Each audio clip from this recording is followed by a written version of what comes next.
ဘေဘီလေးတွေကိုဖြည့်ဆက်စာစကြွေရမယ်ဆိုရင်ဘယ်လိုစီမျိုးစားကိုသုံးရမလဲ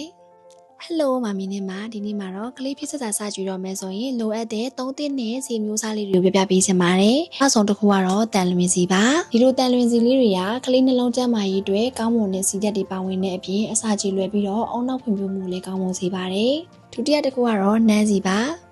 ဒီလိုနှမ်းစီလေးတွေကကယ်ဆီယမ်ဓာတ်တွေဇင်းဓာတ်တွေကျွဲဝတဲ့အတွက်ကလေးရဲ့အယိုးစစ်တွေကိုတန်မာစေပါတယ်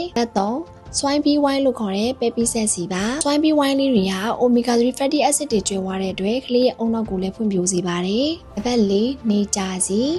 အမေအီးတဲ့ကျွဲဝတဲ့နေကြစီလေးတွေကိုလည်းကလေးဖြည့်စွက်စာစကြွေးရဲ့အခါမှာသုံးလို့ရပါတယ်နော်နံပါတ်5မြေပဲစီလေးတွေမှာအန်တီအောက်ဆီဒန့်ဓာတ်တွေကျွဲဝတဲ့ုံနဲ့မကပဲဗိုက်တာမင်အီလည်းကျွဲဝတဲ့အတွက်ကလေးဖြည့်စွက်စာစကြွေးရဲ့အချိန်မှာသုံးလို့ရပါတယ်ဒါပေမဲ့တချို့သောမြေပဲစီတွေမှာမှုစိတ်ပါတတ်တာမို့လို့စိတ်ရှားရတဲ့မြေပဲစီအမျိုးအစားကိုရွေးချယ်ပြီးတော့မမီတို့သုံးဖို့လိုအပ်ပါတယ်နော်မီတို့လုံးဝကိုမသုံးသင့်တဲ့စီအမျိုးအစားလေးတွေကတော့အုံးစီ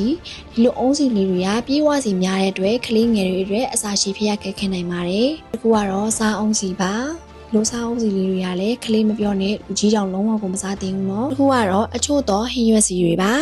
အမေတို့ကကလေးကိုစီးစကြွတော့မယ်ဆိုရင်ကလေးတစ်ယောက်နဲ့တစ်ယောက်ဓာတ်မတက်မှုတွေရှိကြတာဖြစ်တဲ့အတွက်လက်ဖက်စာစုံတစ်စုံကနေပြီးတော့စားထည့်ပြီးတော့ကျွေးဖို့လိုအပ်ပါတယ်ကလေးလေးတွေစီတွေသုံးတော့မယ်ဆိုရင်လည်းစီကိုမြုပ်ပြီးတော့ကြော်တဲ့အစားအစာလေးတွေစီကြော်စားတွေကိုလုံးဝမကျွေးဖို့ခြောင်ချဖို့လိုအပ်ပါတယ်နော်ဒီထက်ကမှကလေးအတွက်အသင့်တော်ဆုံးစီကိုပြောပါဆိုရင်တော့မာမီနဲ့ကတော့တန်လွင်စီကိုအကြံပေးခြင်းပါတယ်နောက်ပိုင်းမှာဆိုရင်ကလေးဖြည့်စွက်စာကျွေးတဲ့အခါမှာအာဗိုကာဒိုဝိုင်းလို့ခေါ်တဲ့ထောပတ်စီကိုလည်းထည့်သွင်းပြီးတော့အသုံးပြုလာတာတွေ့ရတယ်ပေါ့နော်။ဒီလိုရဲ့အားရစရာဝင်နေဆိုရင်လည်းထောပတ်စီကိုအသုံးပြုဖို့အတွက်အကြံပေးထားတာလေးတွေလည်းရှိပါတယ်။မိတို့သိချင်တဲ့အကြောင်းအရာလေးတွေရှိရဲဆိုရင်လည်း comment လေးမှာမှတ်သွားလို့ရပါတယ်။နောက်ဗီဒီယိုလေးတွေမှာပြန်တွေ့ကြမယ်နော်။တတား